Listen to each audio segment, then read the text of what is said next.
पंढरपूरच्या श्री विठ्ठल मंदिरामध्ये आज वसंत पंचमीचे औचित्य साधून श्री विठ्ठल रुक्मिणीचा विवाह सोहळा अतिशय भक्तिमय आणि जल्लोषात पार पडला।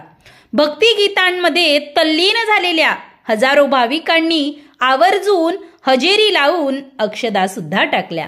श्रीकृष्ण आणि रुक्मिणी यांचा वसंत पंचमीला विवाह झाल्याची आख्यायिका आहे।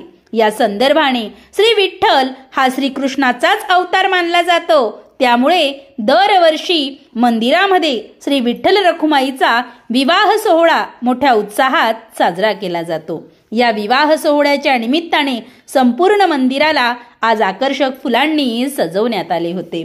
विवाहासाठी श्री रुक्मिणी मातेकडून देवाला पांढरा पोशाख आहेर म्हणून पाठवला जातो, तर श्री रुक्मिणी मातेला देवाकडून पैठणी पाठवली जाते।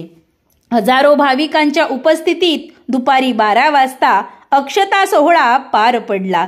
लग्न बोहल्यावर देवांच्या प्रातिनिधिक मूर्ती उभ्या केल्या जातात आणि दोघांमध्ये अंतरपाठ धरून मंगलाष्टका म्हटल्या जातात आणि लग्न पार पाडले जाते। या लग्न सोहळ्यानंतर मंदिर समितीच्या वतीने वऱ्हाडींना दिवसभर जेवणाच्या पंगतीचे आयोजन सुद्धा केलेले असते।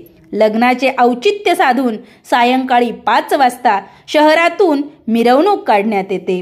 आजपासून रंगपंचमी पर्यंत देवाला दररोज पांढरा पोशाख घातला जाणार आहे आणि या पोशाखावर रोज केशर पाणी आणि गुलाल टाकण्याची परंपरा आहे। या सोहळ्यासाठी गेल्या 5 दिवसांपासून भागवताचार्य अनुराधा शेट्टे यांचे श्री रुक्मिणी स्वयंवर हे कथानक ठेवण्यात आलेले होते।